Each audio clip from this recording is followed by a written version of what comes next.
afternoon, everybody. Good Thursday afternoon. I'm Dejan Kovacevic of DK Pittsburgh Sports. I don't make a habit of doing happy stuff, positive spin stuff, but I do feel it's appropriate to point out when there is something that catches your eye and you go, oh, yeah, okay, that's good. That's good. Let's highlight that a little bit. Justin Fields spoke with reporters today at the Steelers practice facility on the south side. And in doing so, Fields made a statement about his own performance, about how he felt it compared to what he wanted it to be. And I'm not going to do it justice. Just listen to him. Just listen to him. I mean, no, I don't think I played, good enough. I'm being real with you. If I'm being real with myself, I think if I did play well enough, I don't think there would be any sort of complaint. We got a few wins. Of course, I'm glad about that, but there's areas that I can be better at, and I'm just gonna continue to work on those and continue to get better. I mean, you heard it right from him, and not to twist this into something that's negative or whatever, but remember a year ago when the reporter from Erie asked Kenny Pickett if he learned anything while Mason Rudolph was in there, and he was like, no.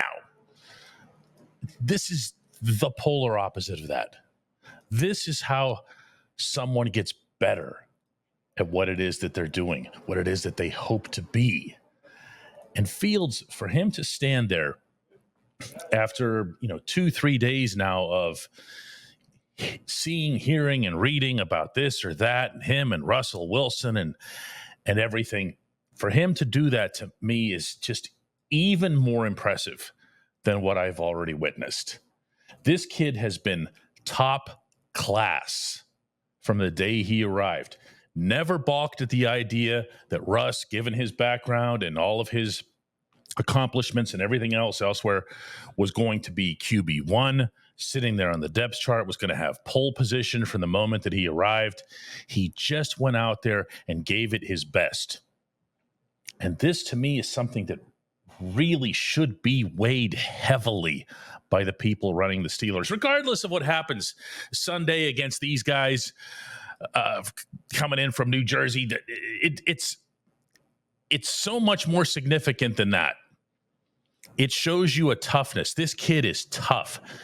This kid is ready to take on any and all challenges, whether that's walking into a road stadium and winning when he might not necessarily be at his best, as we saw in Las Vegas, or whether it's weathering future competitions, whether it's just getting along, coexisting with his teammates, getting them to believe in him.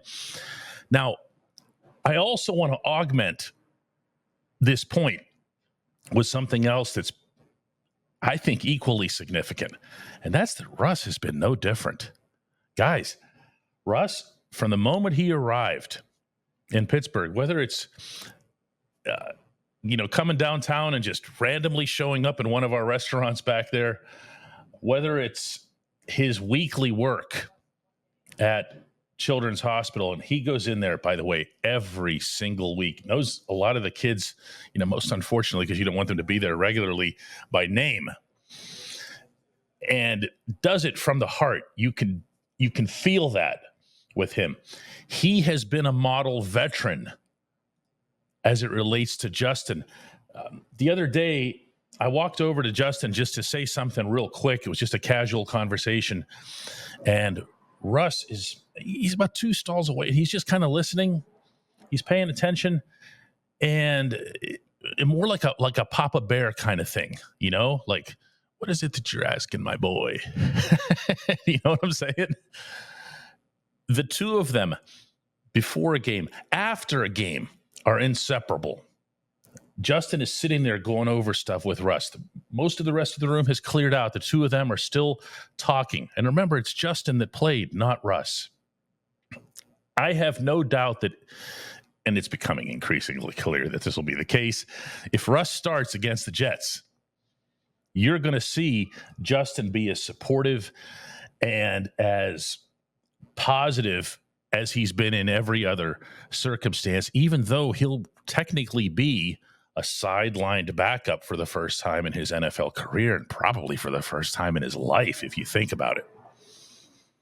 I don't know, man. I think a lot of things within this scenario have proven wrong some concerns that I had about how the two of them would work together, how this would even be managed by Mike Tomlin, who does not have any history. And I don't mean that in a negative sense. He just doesn't have any history of having to manage quarterbacks until the last 2 or 3 years.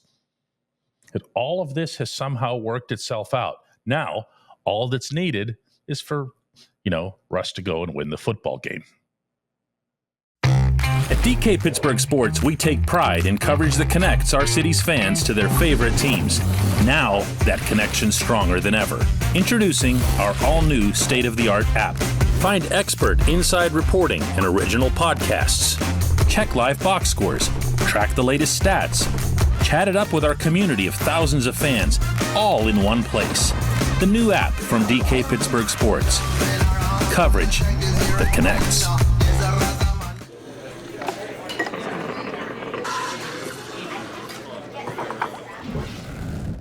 Joined now by Chris Halleck over on the South Side. Just got done in the Steelers locker room after practice. Chris, both of the coordinators, Arthur Smith and Terrell Austin, spoke today, and there's no way that you can have a session on the week that you're facing the Jets without bringing up Aaron Rodgers. I'm not as floored by this, oh no, they're going to have to face Aaron Rodgers thing, because I get that was a really big deal, a while ago, but not necessarily as much anymore. What is it that the Steelers are thinking here in regards to Rodgers? They are preparing to face the Aaron Rodgers that beat them in Super Bowl 45. That ain't happening. Unless he brings Jordy Nelson back, that ain't happening, man. Well, but that is the type of respect they have for Aaron Rodgers. The only thing that Terrell Austin did say about Aaron Rodgers that wasn't flattering was, he doesn't quite move the way he used to. He doesn't. No, he doesn't. And so that is absolutely 100% true. And it's one of those situations where you're kind of glad a coach is actually honest. Like, we know he doesn't move the way he used to. But he is true in saying that, listen, Aaron can still fling it. And he did just happen to get his favorite target back. They're reunited in New York, so it is something you have to watch out for. And Terrell Austin specifically said that Aaron Rodgers has possibly the quickest release he's ever seen in a quarterback. And so they are going to prepare as if it is the Aaron Rodgers of old that beat them in the Super Bowl, because shoot, man, like that's kind of what you have to account for when you're trying to win football games, is you have to expect the absolute best from the other side. Now, is this a case from the Steelers' perspective where I thought it was kind of obvious this past weekend in Las Vegas that the Steelers needed to get back after the quarterback to chase Aiden McConnell back there and go at him, force him to move a direction that he didn't want to, force him to throw a direction that he didn't want to. You don't really do that with Rodgers, do you? Because he's gonna make you go where he wants. And this guy's so advanced in the game that it's actually kind of difficult to describe. These are the type of quarterbacks that are difficult to beat on, just because, like, even when Ben was in his final years, he could still any moment become that guy just because he has seen it all. There's nothing that you can throw at him that he hadn't seen. Aaron Rodgers is the same exact way. He has seen everything that you could possibly see in this game. He knows how to beat every coverage. He knows where the bones are buried on all of these coverages. He's played the Steelers and had success against them in the past, and the Steelers don't change a lot of things. And so this is going to be a situation in which it might just have to be more of this matchup where it's like you just have to beat the guy across from you. Joey Porter, if he's up on Devontae Adams, you just got to lock him down. If, we're talking about TJ Watt and possibly Alex Highsmith if he comes back, we're talking about those guys and Cam Hayward winning their battles up front and getting to the quarterback, since Aaron can't move the way he used to. It just might be a situation where it's just like,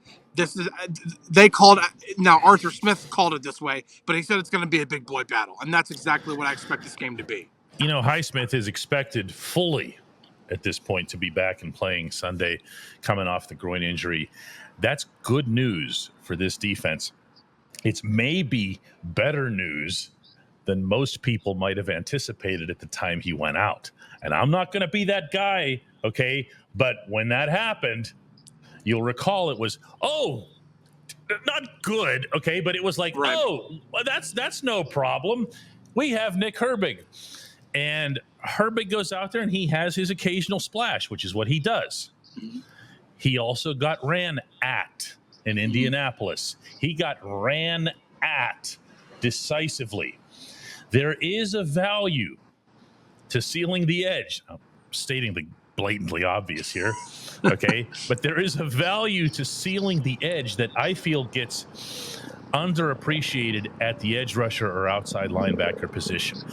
As a second example of this, TJ Watt, the other day in Las Vegas, his as great as he was at everything else, I mean, his run stopping was just off the charts.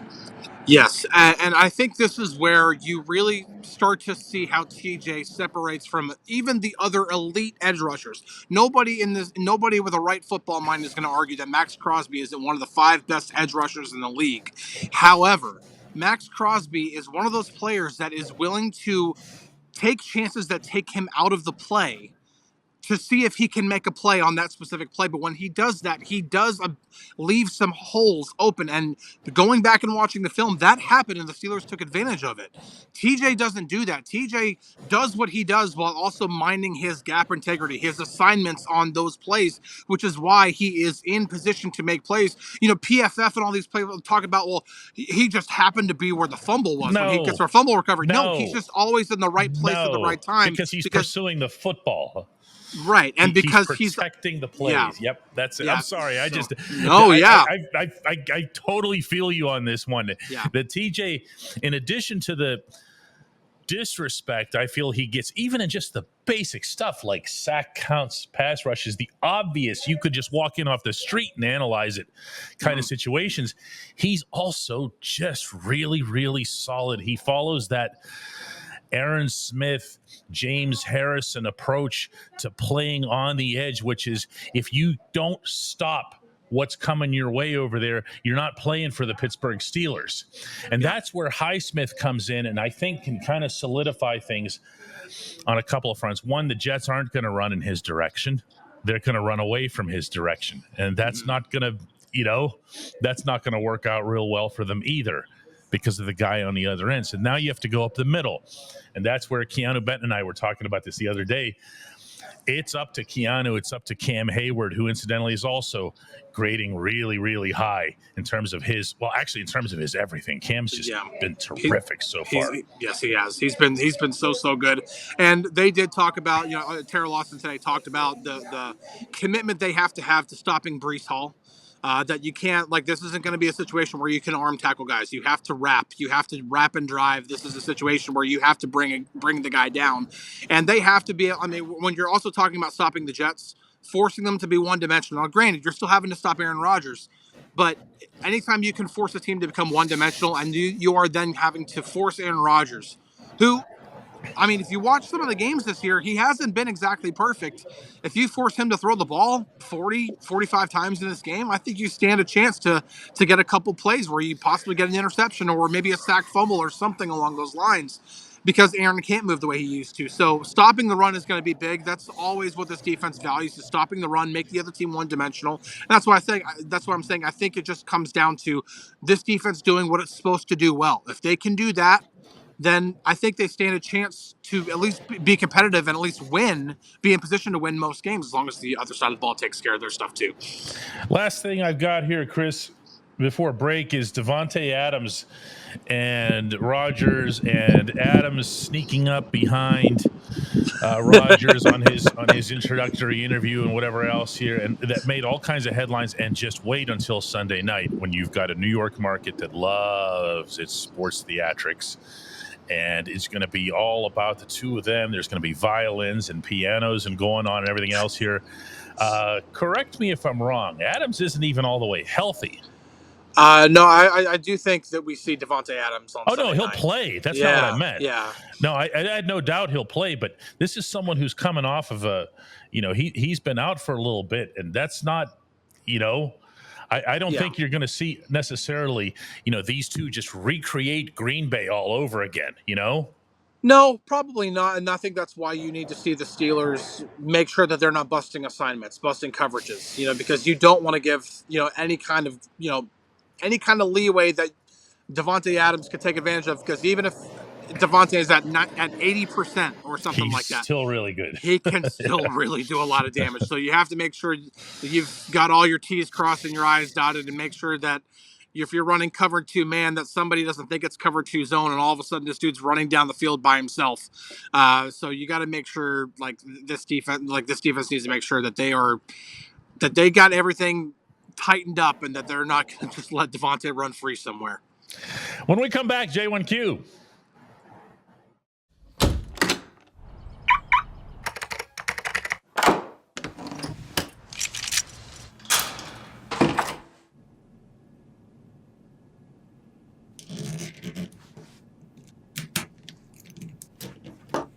Safety is a habit. Gun safety and responsible storage are no different. Help prevent gun accidents, misuse, and theft. Keep firearms safe and secure when not in use. For safe storage options, visit projectchildsafe.org.